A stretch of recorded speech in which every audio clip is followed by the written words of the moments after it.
રાજકોટ શહેર ભાજપ દ્વારા શ્રી નરેન્દ્ર મોદી સાહેબની આગમનની તૈયારીના ભાગરૂપે ગઈકાલે ward number 13 Maninagar main road સરદાર ભવનની બાજુમાં આરએમસી ગાર્ડન પાસે નાટકનું સુંદર આયોજન કરવામાં આવ્યું હતું। આ નાટકનો મુખ્ય વિષય પાણી હતો। આ પ્રસંગે ભાજપના આગેવાનો તેમજ જાહેર જનતા મોટા પ્રમાણમાં ઉપસ્થિત રહી હતી અને નાટકને માણ્યું હતું। અહેવાલ વિજય મકવાણા।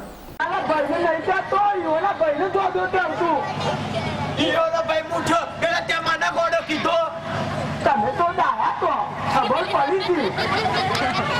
હું તમને એમ કહેતો હતો કે આપણા રાજકોટમાં પાણીની સમસ્યા કેટલી બહુ વિશાળ છે।